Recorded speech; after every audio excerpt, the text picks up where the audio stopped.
여러분 우리나라 속담 중에 그런 말이 있대요. 부모 말을 잘 들으면 자다가도 떡이 생긴다. 혹시 들어보신 줄 모르겠어요. 부모님 말을 잘 들으면 뭔가 이득이 생긴다는 얘기겠죠. 물론 부모님의 말이 항상 다 옳은 것은 아닙니다. 부모도 연약한 사람이기 때문에 실수할 수 있고, 맞죠? 부모도 완벽한 지식을 가지고 있지는 않습니다.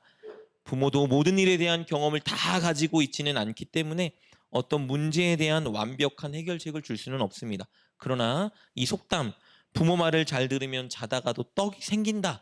이 말은 보통 맞는 말이에요. 특히 어린 자녀들에게 이 속담은 진리입니다. 왜요? 첫 번째 이유는 모든 부모는 자식들보다 이미 앞서 인생을 살아오면서 많은 것을 경험했기 때문이죠. 어린 자녀들은 아직 세상을 충분히 경험하지 못했습니다. 모든 것이 처음이고 낯설고 새로운 도전이죠.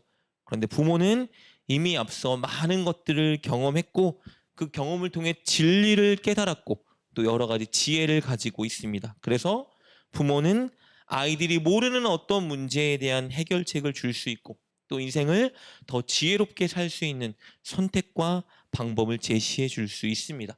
그러니 아이들이 부모의 말을 아주 잘 듣는다는 것은 그들에게 엄청난 유익을 가져올 수 있는 것이겠죠. 그리고 부모의 말을 잘 들으면 유익한 두 번째 이유는 부모는 자식을 가장 사랑하는 사람이기 때문입니다. 부모는 자기 자식이 잘 되길 원해요.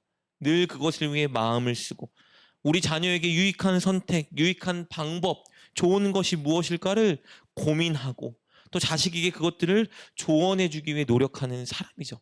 그래서 아이가 부모가 주는 가르침과 조언을 잘 듣는 것은 아이에게 분명히 유익할 수밖에 없는 것입니다. 여러분 이렇게 아이가 부모의 말을 잘 듣는 것이 유익한 것처럼 우리 성인이 된 우리를 가장 사랑하고 우리보다 경험과 지혜가 많은 분의 말을 잘 듣는다면 당연히 유익을 얻을 수 있겠죠.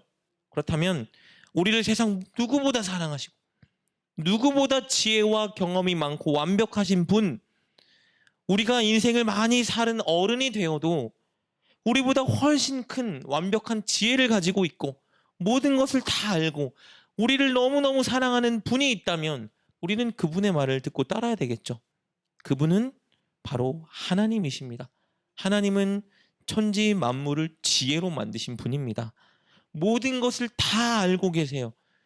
우리가 알지 못하고 보지 못하는 우리의 마음과 생각까지도 다 꿰뚫고 계시는 분입니다. 이 세상의 미래를 하나하나 다 결정해 가고 계시고 계획하고 인도하는 분이 바로 그 하나님이죠. 하나님은 지혜의 그 자체입니다. 그런데 그런 지혜의 하나님이 우리를 가장 사랑하십니다. 증거가 뭐죠? 십자가에 달려 죽은 예수님이십니다. 우리가 연약할 때, 우리가 죄인일 때, 하나님을 반역할 때, 우리를 살리기 위해서 당신의 아들을 십자가에 달려 죽게 만드셨습니다. 우리 로마서 5장 6절부터 8절 말씀 볼까요? 이렇게 기록되어 있죠. 우리가 아직 연약할 때 기약대로 그리스도께서 경건치 않은 자를 위하여 죽으셨도다. 의인을 위하여 죽는 자가 쉽지 않고 선인을 위하여 용감히 죽는 자가 혹 있거니와 우리가 아직 죄인 되었을 때에 그리스도께서 우리를 위하여 죽으심으로 하나님께서 우리에게 대한 자기의 사랑을 확증하셨느니라. 여러분, 좋은 사람, 선한 사람을 위해서 희생하는 것도 쉽지 않아요. 맞죠? 그런데 좋은 사람, 선한 사람, 나를 선대한 사람을 위해서 내가 무언가를 희생하고 내 목숨을 바친다는 것은 거의 불가능하지만 혹 그런 사람이 있기도 하죠. 그런데 죄인을 위해서, 악한 자를 위해서, 연약한 자를 위해서, 반역하는 사람을 위해서 자기의 목숨을 내놓는 경우는 없습니다. 그런데 이 일을 하나님께서 하셨어요. 그래서 우리에 대한 자기의 사랑을 확증하고 보여주셨습니다. 여러분 그렇다면 가장 지혜로운 분, 우리를 당신의 목숨보다 사랑하는 분의 말을 듣는 것은 우리가 해야 되는 가장 현명한 일입니다. 왜냐하면 그 하나님은 우리가 잘되기 누구보다 원하시고 우리가 그분의 말에 순종할 때 우리를 잘되게 만드실 분이기 때문입니다. 오늘 본문의 야곱의 이야기를 통해서 바로 이 내용을 여러분과 살펴보고자 합니다. 여러분, 야곱은 그의 고향을 떠나서 타지인 밧단 아람에서 외삼촌 라반과 14년을 살았죠. 우리가 이미 이 내용을 살펴보았습니다. 외삼촌을 위해 14년 동안 노동하며 종처럼 살았습니다. 왜죠? 삼촌 라반의 딸과 결혼하기 위해서였어요. 야곱은 라반의 딸 라헬을 보자마자 너무 사랑하게 되었습니다. 삼촌에게 요구했죠. 삼촌의 딸을 저에게 아내로 주십시오. 그러자 라반이 야곱에게 14년의 노동을 요구했죠. 너가 14년간 나의 딸을 위해 노동한다면, 지참금으로 준다면 내가 나의 딸을 너의 아내로 주겠다. 그리고 야곱은 라헬을 너무 사랑했기 때문에 묵묵히 14년 동안 종처럼 라반을 위해 최선을 다해 일했습니다. 그리고 라반이 야곱의 이 노동 덕분에 엄청난 거부가 되었죠. 반면에 야곱에게 돌아오는 것은 아무것도 없었어요. 14년이라는 세월을 최선을 다해 쉬지 못하고 종처럼 부려먹히면서 노력을 했지만 물질도 재산도 어떤 것도 축적하지 못했습니다. 그러나 야곱은 만족해야 했죠. 왜냐하면 사랑하는 라헬을 아내로 여겼기 때문입니다. 그렇게 14년이 지나고 야곱은 이제 삼촌에게 다가가 이것을 말하죠. 삼촌, 제가 약속한 14년을 채우지 않았습니까? 이제 저를 저의 고향으로 돌아가게 하여 주옵소서. 30장 25절 26절입니다. 라헬이 요셉을 낳을 때에 야곱이 라반에게 이르되 나를 보내어 내 고향 나의 땅으로 가게 하시되 내가 외삼촌에게서 일하고 얻은 처자를 내게 주시어 나로 가게 하소서. 내가 외삼촌에게 한 일은 외삼촌이 아시나이다. 마땅한 제안이죠.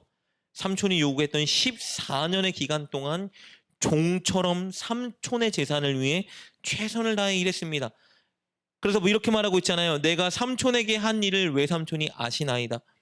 삼촌도 아시죠? 저 때문에 삼촌이 거부가 부자가 되지 않았습니까? 제가 해야 될 모든 일을 저는 완수했습니다.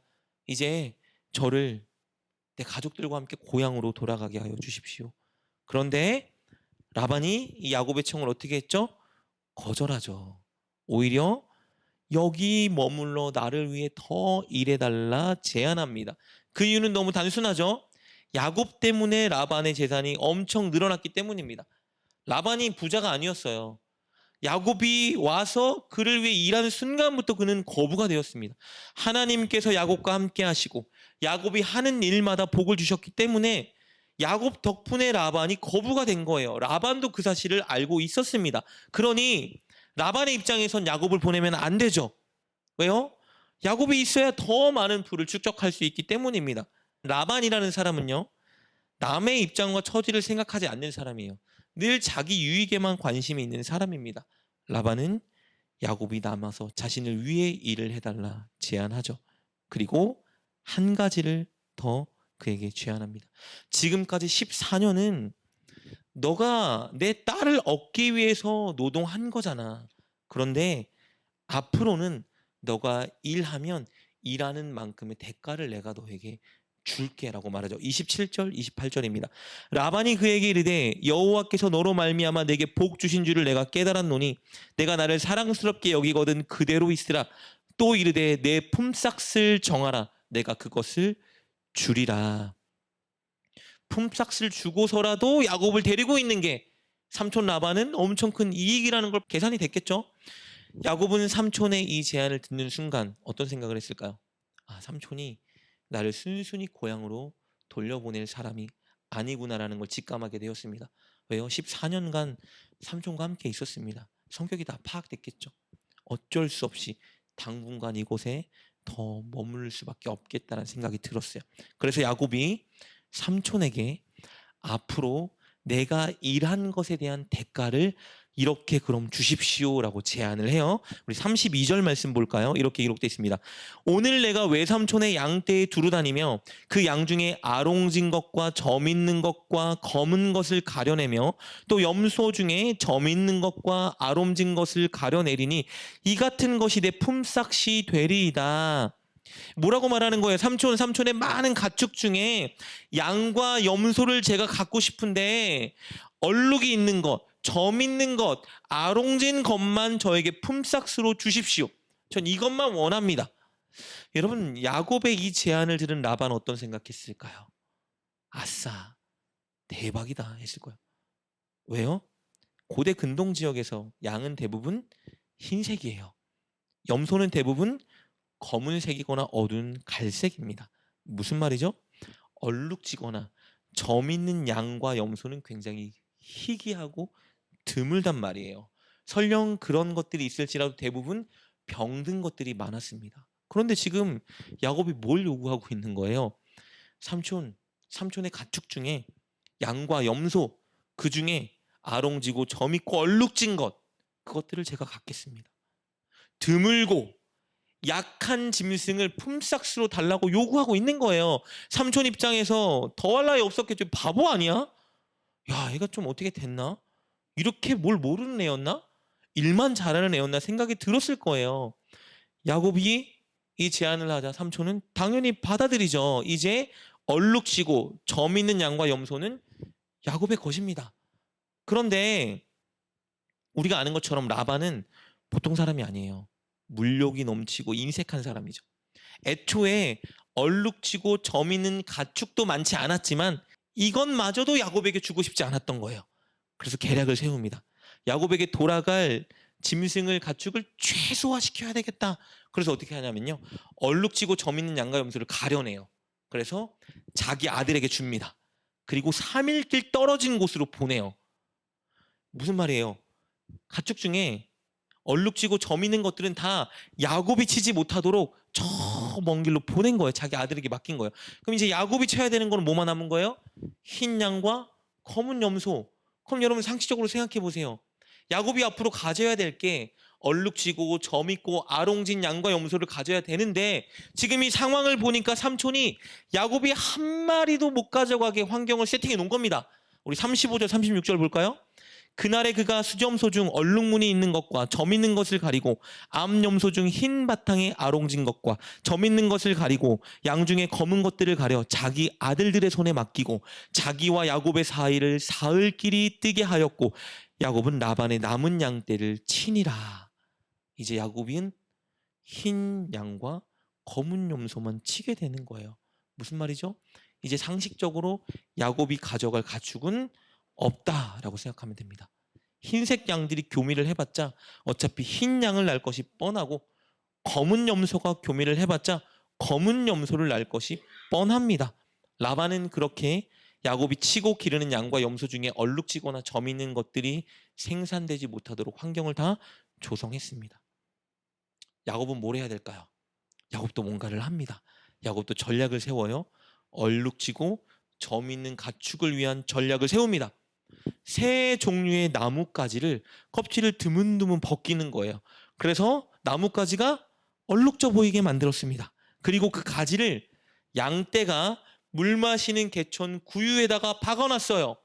가축들이 물을 마시는 그곳에서 만약에 교미를 할 때 가축들이 뭐를 보는 거예요? 야곱이 벗겨놓은 얼룩덜룩해 보이는 가지를 보는 거겠죠. 그래서 야곱이 이렇게 생각한 거예요. 아, 양과 염소가 얼룩얼룩한 가지를 보고 교미를 하면 그들이 점이 있고 아롱진 새끼를 낳을 수 있겠다. 여러분 어떻게 생각하세요? 바보짓이죠, 여러분. 우리 30장 37절 38절 볼까요? 야곱이 버드나무와 살구나무와 신풍나무의 푸른 가지를 가져다가 그것들의 껍질을 벗겨 흰 무늬를 내고 그 껍질 벗긴 가지를 양떼가 와서 먹는 개천의 물 구유에 세워 양떼를 향하게 하매 그때가 물을 먹으러 올 때에 새끼를 베니. 정말 터무니없는 짓을 하고 있는 거예요. 미쳤을까요? 너무 막 노동을 하다가 삼촌의 계략에 자기가 진 걸 알고 발악을 하는 걸까요, 여러분? 동물이 교미를 할 때 얼룩달룩한 것을 보면 얼룩진 새끼가 나오는 게 말이 됩니까, 여러분? 이거 상식적으로 말이 안 되는 거죠. 이게 얼마나 상식적으로 말이 안 되는 거냐면 이런 거예요. 부부가 동침을 할 때 부부가 동침을 할 때 막 잘생기거나 예쁜 연예인 사진을 계속 보는 거예요. 그럼 막 딸과 아들을 낳는데 내 생김새와 상관없이 막 전지현처럼 생긴 딸이 나오고 막 장동건처럼 생긴 아들이 나오고 이게 지금 이런 말이에요. 지금 말이 안 되는 일을 야곱이 하고 있는 겁니다. 발악을 하고 있는 걸까요? 그런데 정말 기이한 일이 발생해요. 흰 양과 교미를 했는데 얼룩하고 점 있는 새끼가 나옵니다. 검은 염소가 검은 염소와 교미를 했는데 얼룩하고 점 있는 염소가 나오기 시작하는 거예요. 30장 39절 말씀 볼까요? 가지 앞에서 새끼를 뱀으로 얼룩얼룩한 것과 점이 있고 아롱진 것을 낳은지라. 그리고 이 일이 계속 발생합니다. 그러자 시간이 지나 얼룩얼룩한 짐승과 점 있는 짐승이 기하급수적으로 늘어나기 시작해요. 다 야곱 거죠. 야곱의 재산이 엄청 늘어나 야곱이 순식간에 거부가 됩니다. 우리 30장 43절 말씀 볼까요? 이에 그 사람이 매우 번창하여 양떼와 노비와 낙타와 나귀가 많았더라. 여러분, 이게 어떻게 이런 일이 발생할 수 있죠? 야곱이 선택한 방식이 그렇다면 지혜로운 방식이었을까요? 여러분, 야곱이 선택한 방식은 전략은 절대 지혜로운 방식이 아닙니다. 굉장히 어리석은 방식이에요.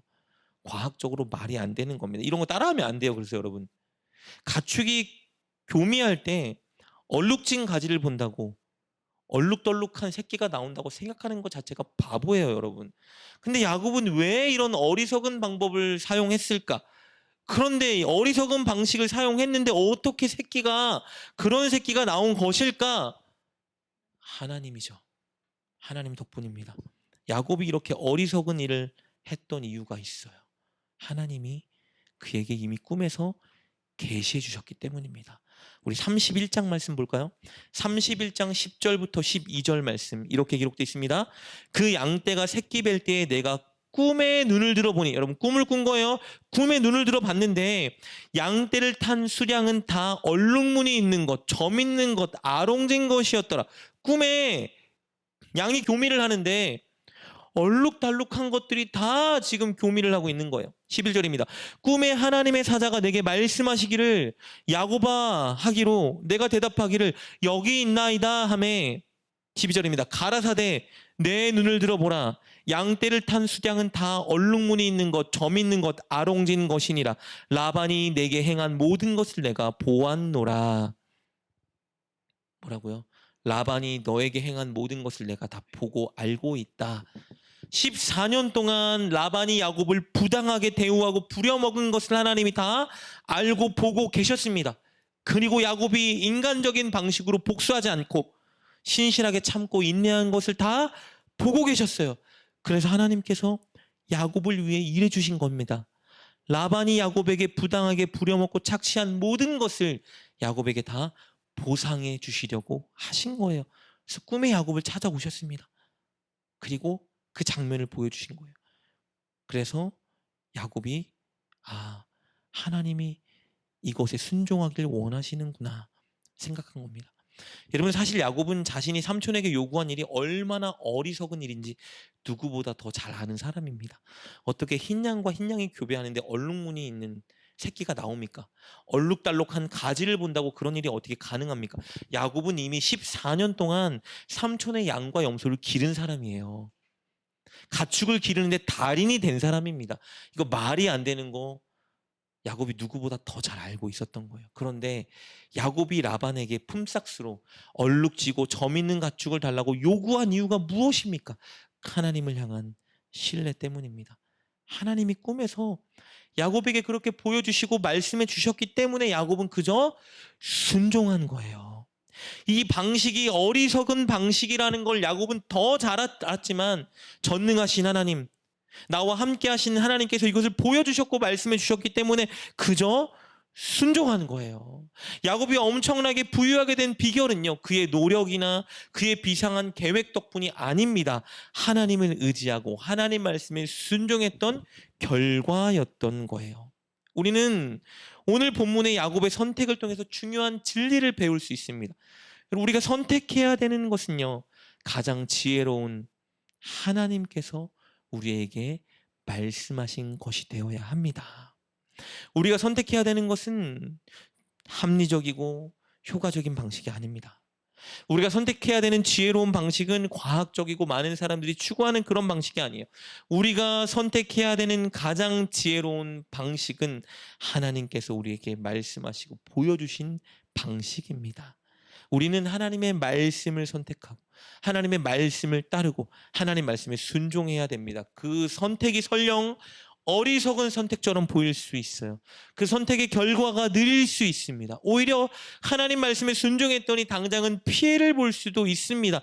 그러나 우리는 하나님이 원하시는 선택을 하고 하나님 말씀에 순종할 때 분명히 하나님께서 우리를 위해 일하시고 역사하신다는 것을 분명히 믿어야 합니다. 가장 지혜로운 하나님, 우리를 당신의 목숨보다 사랑하셔서 당신의 아들을 십자가에 달려 죽게 하신 그 하나님은 누구보다 우리가 잘 되길 원하십니다. 그래서 우리에게 당신의 말씀과 뜻을 알려주시는 거예요.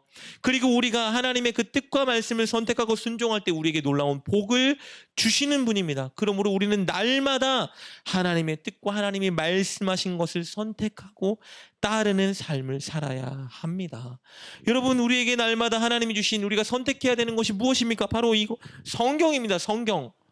여러분, 우리가 만약에 직장 생활을 할 때 우리의 상사가 무조건 우리 회사에서 성공하고 승진할 수 있는 비결을 담긴 책을 우리에게 준다고 생각해 보세요. 아마 여러분 밤을 새워서라도 이 책을 읽어볼 거예요. 만약에 백망장자가 우리가 로또 1등에 당첨될 비결이 있는 책을 여러분에게 딱 준다면 아마 여러분은 오늘 집에 가자마자 집에 가는 도중에 책을 막 안고 막 보고 막 밤을 새워서라도 어떻게든 이 비결을 알아내겠죠. 이 책은요, 가장 지혜롭고 전지전능하고 우리를 사랑하는 하나님이 우리에게 주신 보물입니다. 이 책은 우리가 최고의 선택을 할 수 있도록 우리를 인도해 주는 책이고요. 우리가 가장 큰 축복을 받을 수 있도록 주는 놀라운 비결의 책입니다. 여러분, 우리에게 가장 큰 축복이 뭐죠?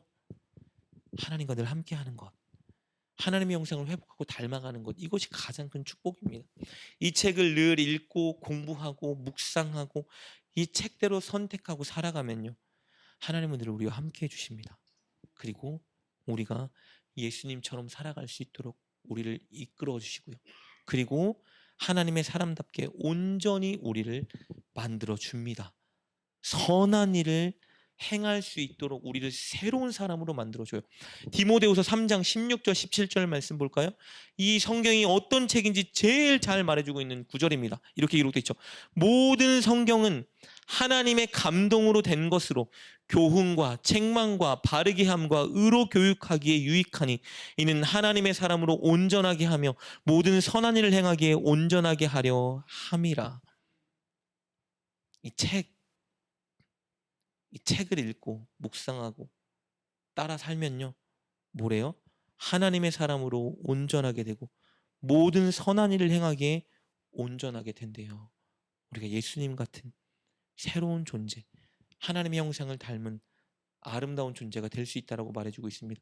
가장 지혜로운 하나님, 전능하신 하나님, 우리를 사랑하는 하나님은 여러분 늘 우리와 함께 하길 원하시고 우리가 한 걸음 한 걸음 하나님의 형상을 닮아가길 원하시고 우리가 온전하길 원하시고 우리가 하나님의 말씀을 넉넉히 능히 살아내기를 원하셔서 그리고 우리에게 가장 최고의 복을 주기를 원하셔서 이 책을 우리에게 주신 겁니다.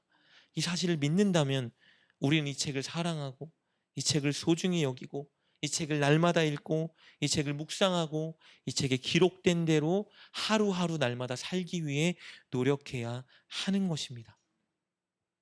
서로 사랑해야죠.